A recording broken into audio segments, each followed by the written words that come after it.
आज जो बात मैं आपसे करने वाला हूं ना, वो सिर्फ एक बात नहीं, वो कहानी है। कहानी जो मैं आपको बताने नहीं, दिखाने वाला हूं।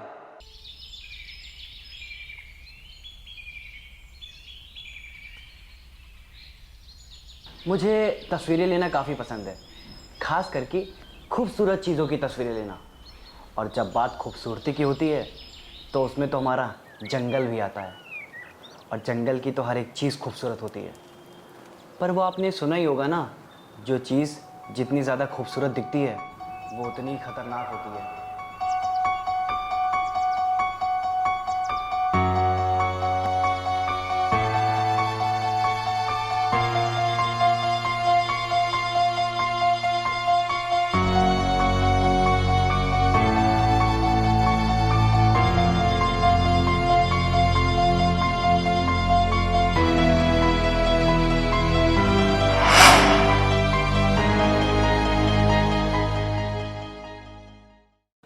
एक दिन मैंने सोचा कि मेरी प्रोफाइल के लिए कुछ फ़ोटोज़ जंगल की भी होनी चाहिए।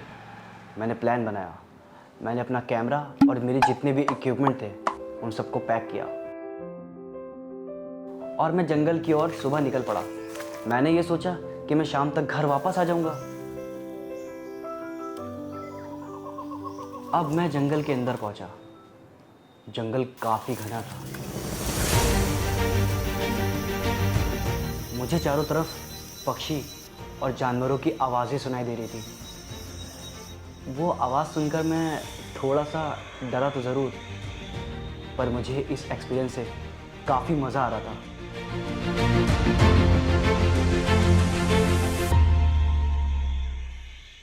और यही एक्सपीरियंस लेने के चक्कर में मैं अपने साथ किसी को लाया भी नहीं था, ताकि मैं इस एक्सपीरियंस को खुद ही फील कर सकूं।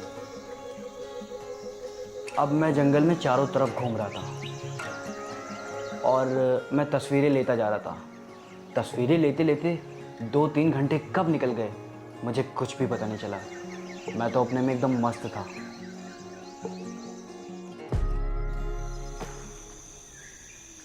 फिर वहाँ पर अचानक मुझे किसी की रोने की आवाज़ आई।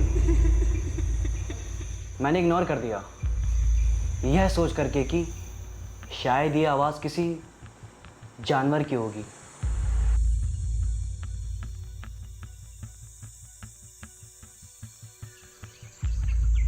थोड़ी ही देर बाद वो आवाज़ मुझे ज़ोर ज़ोर से आने लगी। फिर मैंने उस आवाज़ को ध्यान से सुना।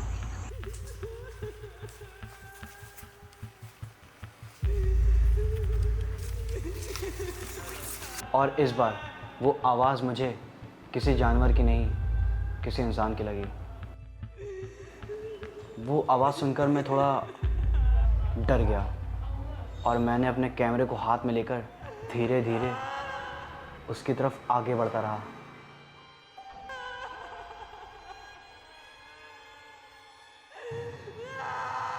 जैसे ही मैं धीरे धीरे आगे बढ़ रहा था, वहाँ मुझे एक पेड़ दिखाई देता है। वो पेड़ काफ़ी बड़ा होता है और वो रोने की आवाज़ उसी पेड़ के पीछे से आ रही होती है।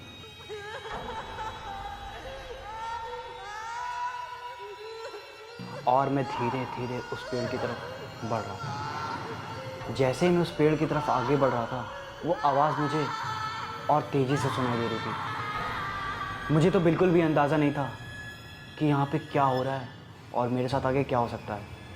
लेकिन मुझे तस्वीर लेने का इतना पागलपन सवार हो गया था कि मैं आगे बढ़ रहा था और अब मैं पेड़ के बहुत करीब आ चुका था। और जैसे ही मैं उस पेड़ के सामने अचानक से आता हूँ, वहाँ पर कोई आवाज़ नहीं आती है।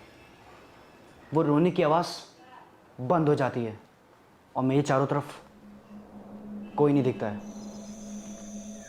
और जैसे ही मैं नीचे देखता हूँ, मुझे वहाँ पे खून के निशान दिखते हैं।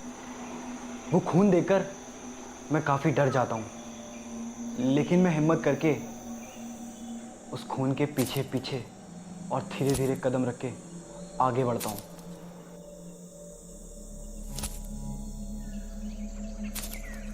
वो खून के निशान थोड़ी दूर आगे तक थे।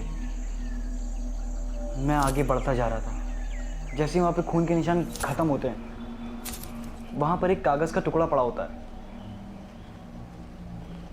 मुझे तो काफ़ी डर लग रहा होता है, लेकिन मैं हिम्मत करके नीचे बैठता हूँ,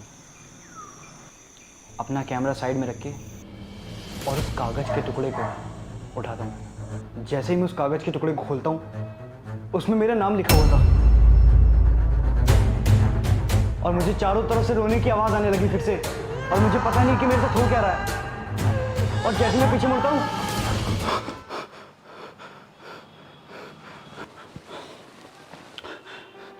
ये कैसा सपना था?